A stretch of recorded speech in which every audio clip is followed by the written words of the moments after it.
Given what most Americans believe, the next statement may be more shocking than any previous.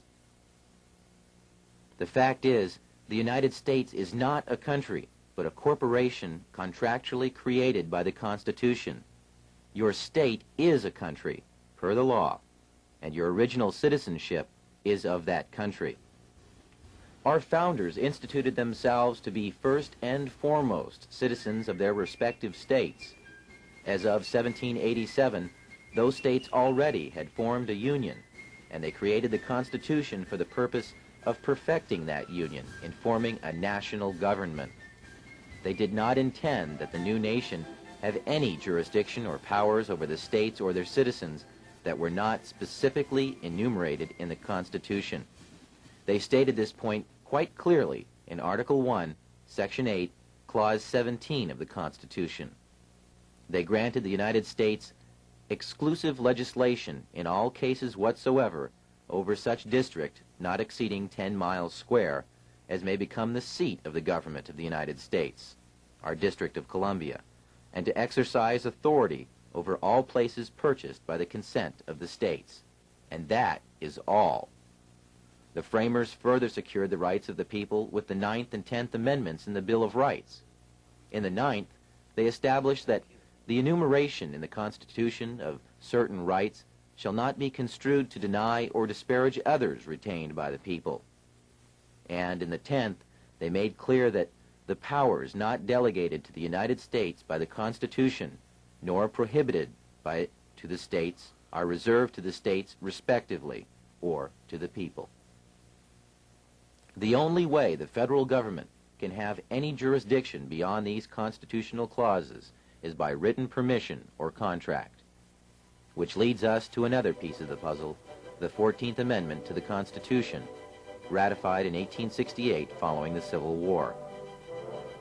As barbaric as it may sound today, the black slaves, prior to the conclusion of the Civil War, were legally considered to be property, with none of the rights or privileges of free-born people, only duties.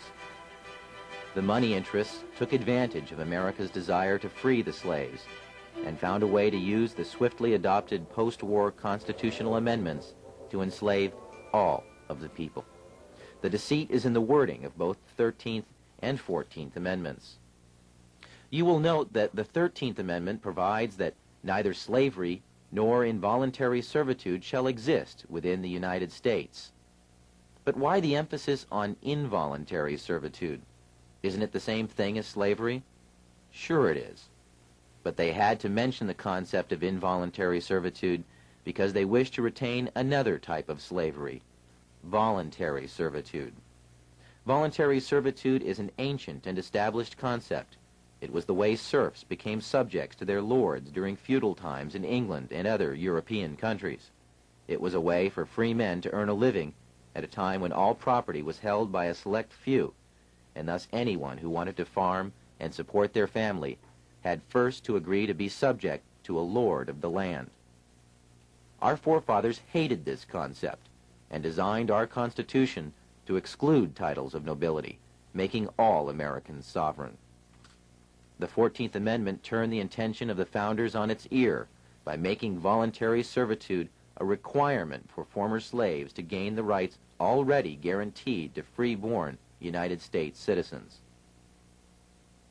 When the slaves were released from their involuntary servitude following the war, their status was changed from that of being property to that of being a person. But being a person still entitled them to none of the rights associated with citizenship.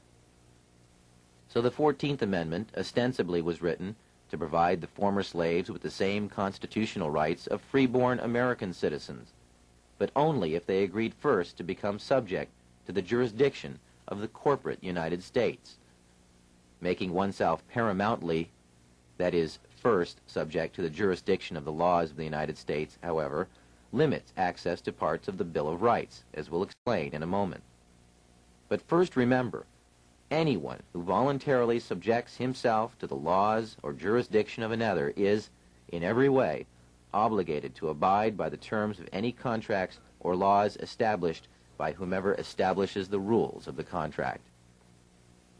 In simple terms, This meant that the former slaves became subjects first to the United States, and secondly to the state in which they lived.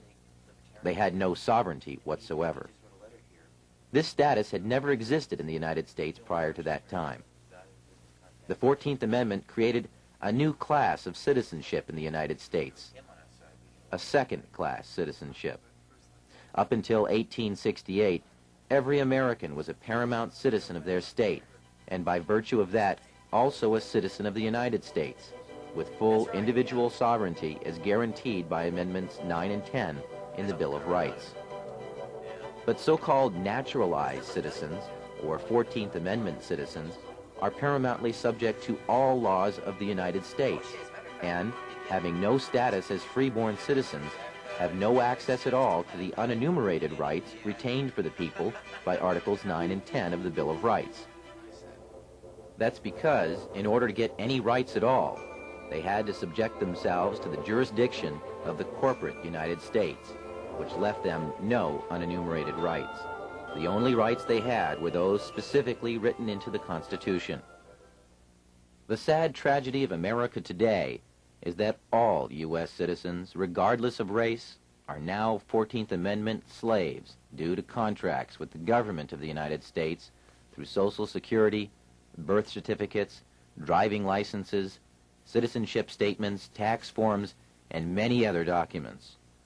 The true paramount citizenship that all Americans deserve is that of their respective state, which is a sovereign citizenship. Such status would exempt them from federal and state income taxes, as well as property and inheritance taxes. This sovereign citizenship was the status held by our forefathers. Now, if you're still thinking that the U.S. government needs to have a central bank and collect income tax or it will collapse, think again. Over 2/3 of the federal government's income is derived from sources other than income tax. There is even evidence suggesting that none of your income tax is used by the government. Fees, excise taxes, tariffs, sales taxes, and other forms of income have easily supported the U.S. budget in the past and could easily support it now. We have done without a national bank for large stretches of our history, and the U.S. Treasury is perfectly capable of printing and managing a money supply. In fact, the only constitutionally sanctioned currency is backed by gold or other precious metals. This is a far more stable form of currency and is the type of money the Treasury was designed to handle. The government was doing so well collecting money under these original laws that it had amassed a huge surplus by the time this cartoon was penned 100 years later in 1887, when there still was no income tax collected at all.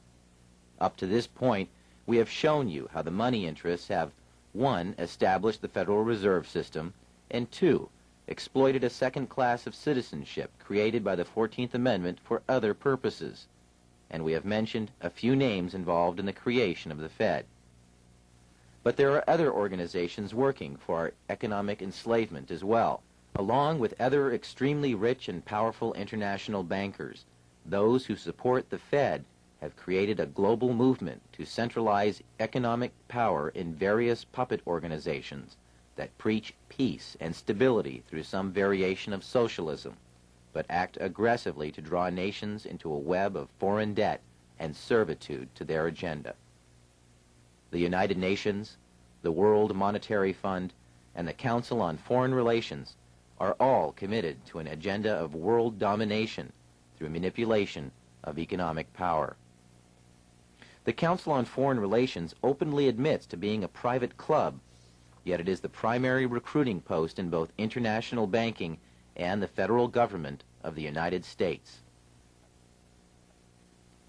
Richard Nixon, Nelson Rockefeller, John Foster Dulles, Dean Rusk, Alger Hiss, Robert S. McNamara, and every president since FDR, with the exception of John Kennedy, have been members of this exclusive club where super financiers and your elected representatives can mix freely and plan the next step in the consolidation of power in a new world order.